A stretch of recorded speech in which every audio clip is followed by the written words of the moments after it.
মক্কা তওয়াফের জন্য যখন রওনা দিলেন বাবা, হুদায়বিয়া নামক জায়গায় এসে হযরতে ওসমান রাদিয়াল্লাহু তাআলা আনহুকে আগে পাঠায় দিলেন, তুমি একটু খোঁজ খবর নিয়ে আসো, আমরা শুধুমাত্র বাইতুল্লাহ তওয়াফ করে আমরা এখান থেকে আবার ফিরে চলে যাব, অনুমতি আছে কিনা। হুদায়বিয়া নামক জায়গায় আল্লাহর নবী সাহাবায়ে কেরামদেরকে নিয়ে বসা এমন একটা জায়গায় মক্কার একজন মুসলমান যার নাম ছিল আবু জান্দাল রাদিয়াল্লাহু তাআলা। আবু জান্দাল রাদিয়াল্লাহু তাআলা শুধুমাত্র পরিবারের মধ্যে তিনি ইসলাম গ্রহণ করেছেন, পরিবারের অন্য কোন সদস্য ইসলাম কবুল করেন না। আবু জান্দাল রাদিয়াল্লাহু তাআলা আনহুকে বাবা সহ তার ছেলেরা অর্থাৎ আবু জান্দালের ভাইয়েরা আবু জান্দাল রাদিয়াল্লাহু তাআলা আনহুকে পায়ের মধ্যে বেড়ি দিয়া হাত দুইটা টান করে খাম্বার সঙ্গে বেঁধে রেখে রৌদ্রের মধ্যে রেখে আবু জান্দাল রাদিয়াল্লাহু তাআলা আনহুকে প্রতিদিন প্রহার করে এত জোরে জোরে প্রহার করে বাবা।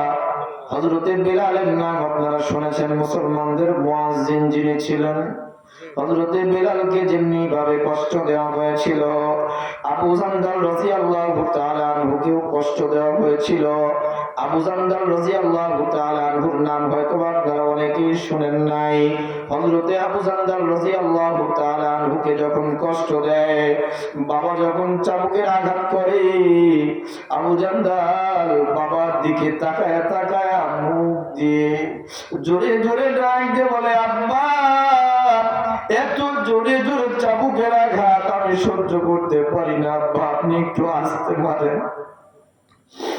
আবু জান্দালের বাবা ডাক দিয়ে বলে, আবু জান্দাল তুই যদি ইসলাম ছেড়ে দেস তাহলে তোর উপরে আর কোনো আঘাত করা হবে না, তুই শুধু বল আমি কালিমা পড়েছিলাম, কালিমা আমি ফিরে দিলাম, আল্লাহকে মানছিলাম, আল্লাহর উপরে বিশ্বাস করেছিলাম, আমি এখন থেকে আর আল্লাহকে মানি না, আমি মুহাম্মাদের উপরে ঈমান আনলাম না, এতটুকুই শুধু বল, তাহলে তোর উপরে আর কোনো আঘাত করা হবে না। আবু জান্দাল রাদিয়াল্লাহু তাআলা যেহেতু আমার আপনার মতো কমজোরি ঈমান ছিল না বাবা, এই নামাজের ওয়াদা করলাম, আবার কিছুক্ষণ পরে আবার নামাজই পড়লাম না, এমন ওয়াদা না। এই ঈমান গ্রহণ করলাম, কিছুক্ষণ পরে আর ঈমানের উপরে থাকলাম না, এমন মুমিন না বাবা। যেহেতু নবীকে দেখা একজন সাহাবা আবু জান্দাল রাদিয়াল্লাহু তাআলা আনহু ভাইদেরকে ডাকতে বলে, ভাইজান পাথরের আঘাত আমার উপরে এত জোরে জোরে তোমরা করো না, আমি পাথরের আঘাত সহ্য করতে পারি না।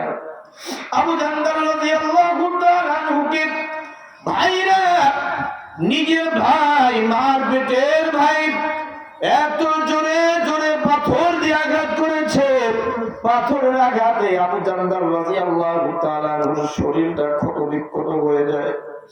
আবু জান্দাল রাদিয়াল্লাহু তাআলা আনহুর শরীর থেকে রক্তগুলো ফিঙ্ক দিয়ে বের হয়। আবু জান্দালকে যত জোরে জোরে মারে আবু জান্দাল তত জোরে জোরে আল্লাহ তাআলার কালিমা পড়তে থাকে, লা ইলাহা ইল্লাল্লাহ, জোরে লা ইলাহা ইল্লাল্লাহ, জোরে লা ইলাহা ইল্লাল্লাহ, লা ইলাহা ইল্লাল্লাহ, আওয়াজ করে করে লা ইলাহা ইল্লাল্লাহ, লা ইলাহা